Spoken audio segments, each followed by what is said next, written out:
প্রিয় শিক্ষার্থীবৃন্দ, তোমরা সকলেই কেমন আছো?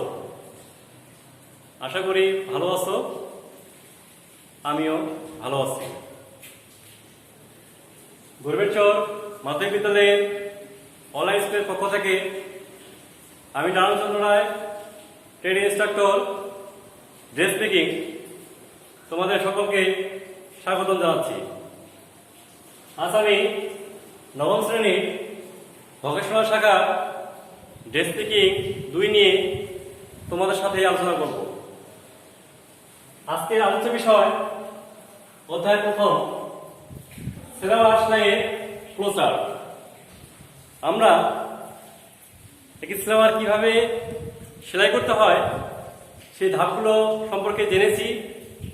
তো আজকের ক্লাসে এটা ফ্লোচার্ট আকারে কিভাবে লিখতে হয় সে সম্পর্কে জানব।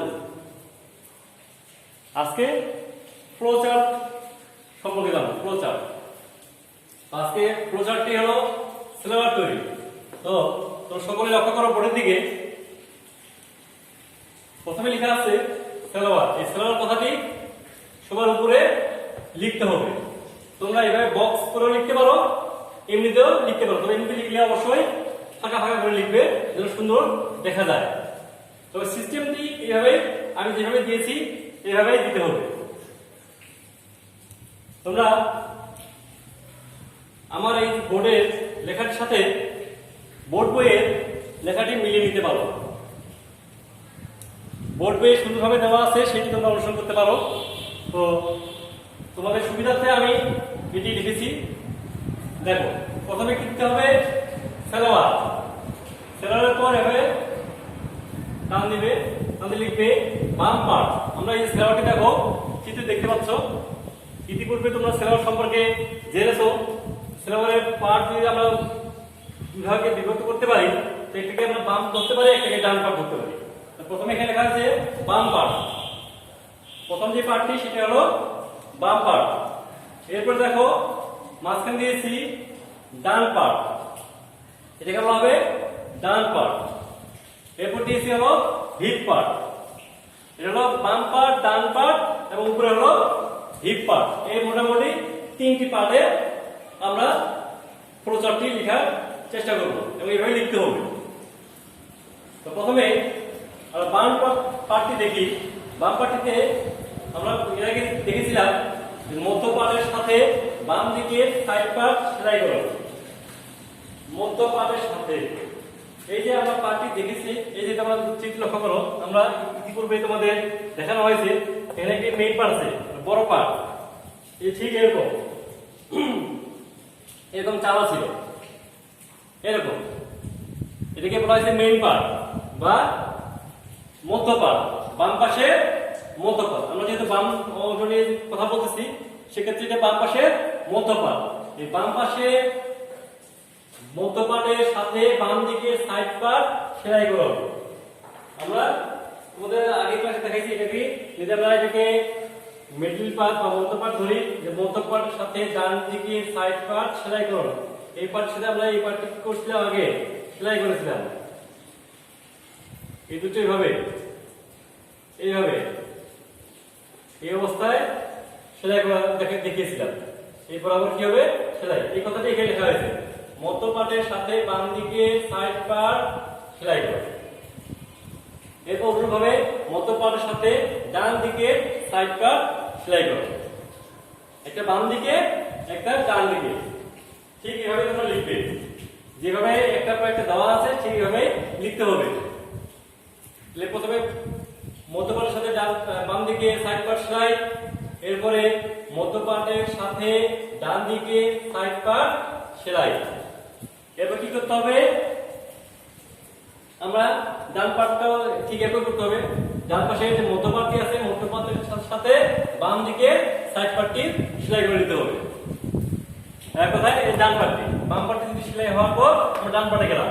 ডান পার্টে মধ্য পার্টের সাথে যে মধ্য পার্টটা যে আছে, এই মধ্য পার্টের সাথে সাইড পার্ট, বাম সাইড পার্টটা প্রথমে যোগ করতে হবে, সেলাই করতে হবে। এখানে লেখা আছে যে মধ্য পার্টের সাথে বাম দিকে সাইড পার্ট সেলাই করো। এটার পরে আমরা কি করব? পরের পয়েন্টে যাব মধ্য পার্টের সাথে ডান দিকে সাইড পার্ট সেলাই করা। এরপর আমরা লেগ ফিচিং, এই যে লেগ ফিচিং সম্পর্কে তোমরা আগে জানো। লেগ ফিচিং কাপড়টি আমাদের লেগ ফিচিং হেম, এটাকে কি করতে হবে, হেম ভাঁজ করে দিতে হবে। এই কাপড়টাকে হেম ভাঁজ করে নিতে হবে। এরপর যে পয়েন্টটি আছে দুই দিকে একবারে লিখতে হবে। এখানে লেগ ফিচিং বাম সাইডে, ডান সাইডে লেগ ফিচিং হেম। এরপর লেগ ফিচিং অ্যাটাচড বাম পার্ট, লেগ ফিচিং অ্যাটাচড ডান পার্টের জন্য। এরপরে লেগ ফিচিং অ্যাটাচড করার পর আমরা কি করেছিলাম, বিভিন্ন রকম ডিজাইনের জন্য এটাকে বলা হয় ডেকোরেটিভ সিম। বিভিন্ন রকম ডিজাইন করা যায়। এই যে এখানে লেগের জন্য এখানে বিভিন্ন রকম অনেকে ডিজাইন করে, এখানে বিভিন্ন রকম সেলাই দেয়। হ্যাঁ, এটাকে বলা হয় ডেকোরেটিভ সিম সেলাই। এই সেলাইটাকে বলা হয় ডেকোরেটিভ সিম সেলাই। লেগ থেকে পর ডেকোরেটিভ সিম সেলাই করতে হবে। এটা দুদিকেই, দুটো পায়ে একই হবে। এখানেও ডেকোরেটিভ সিম সেলাই, এটা হলো বাম পার্টের জন্য, এটা হলো ডান পার্টের জন্য। আচ্ছা, এরপর আমরা এই ডেকোরেটিভ সেলাইয়ের পর কি করব, ব্যাক রাইস সেলাই। এবার কি করতে হবে, ব্যাক রাইস সেলাই। তো তার আগে আমরা হিপ পার্টটা একটু দেখে নেই। কোমরপট্টি সংযুক্ত সেলাই, কোমরপট্টি সংযুক্ত সেলাই, কোমরপট্টি সংযুক্ত সেলাই আমরা পরে করতে পারি। সেক্ষেত্রে এটা বলি ফ্রন্ট রাইস সেলাই। ফ্রন্ট রাইস আমাদের যে এই যে সেলাইটা আছে, এটাকে ফ্রন্ট রাইস সেলাই বলা হয়। যখন আমরা এই পূর্বে আমরা দেখেছি ফ্রন্ট সাইডের সেলাইগুলা, এই সেলাইগুলাকে নিয়ে নিতে হবে ফ্রন্ট রাইস সেলাই। এরপর ব্যাক রাইস সেলাই, একটা পর একটা আসছে কিন্তু তোমাদের লক্ষ্য করো কি চিহ্ন দেওয়া আছে, এটার পর এটা, এটার পর এটা, এটার পর এটা, এটার পর এটা, এটার পর এটা, এটার পর এটা, আবার এই থেকে আসে, এটা পরে যাবে এখানে, আবার এই থেকে যখন আসবে এটা লাস্টে এখানে, ঠিক আছে। সেক্ষেত্রে ফ্রন্ট রাইস সেলাইয়ের পরে ব্যাক রাইস সেলাই, ফ্রন্ট রাইস সেলাইয়ের পরে ব্যাক রাইস সেলাই, ফ্রন্ট রাইস সেলাইয়ের পরে ফ্রন্ট রাইস সেলাই। তো বুঝতে পারছো, যদি না বুঝে থাকো তাহলে আমি দেখানোর চেষ্টা করি। এটা এরকম ছিল।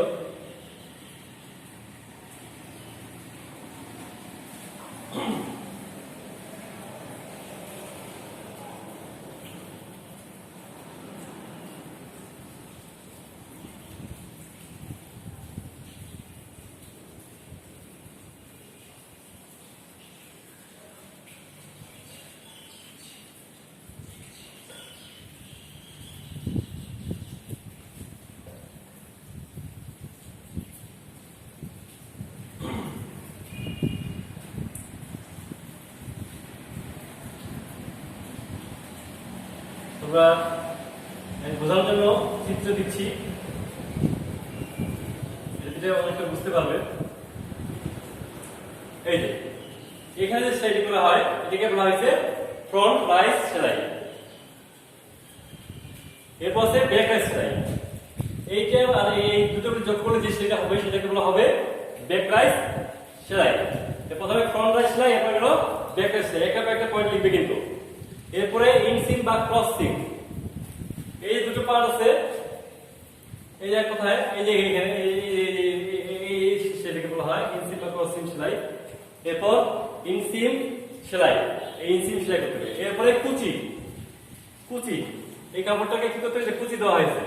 এরপরে হবে ইনসিম সেলাইয়ের পরে কুচি সেলাই, এই কুচি সেলাইটা দিতে হবে। এই কুচি সেলাইয়ের পরে আমরা তারপর যে হিপ পার্টে, হিপ পার্টটি পরে কোমরপট্টি সংযুক্ত সেলাই, কুচি দেওয়ার পরে কোমরপট্টিটি সংযোগ করে নেব, সেলাইয়ের মাধ্যমে সংযোগ করে নেব। এরপরে মেক ট্রাস্টিং হোল, এই যে আমাদের এখানে ফিতা লাগানোর জন্য যে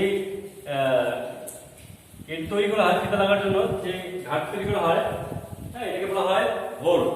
হ্যাঁ, মেক ট্রাস্টিং হোল, এটা আমরা তৈরি করে নিতে হবে। এরপর হেম ভাঁজ, তোমরা একটা পয়েন্ট দেখো। এরপর আছে হেম ভাঁজ, এই যে কোমরপট্টি আছে এটাকে ভাঁজ করে নিতে হবে, এর উপরে ভাঁজ করে নিতে হবে, এটাকে বলা হয় হেম ভাঁজ।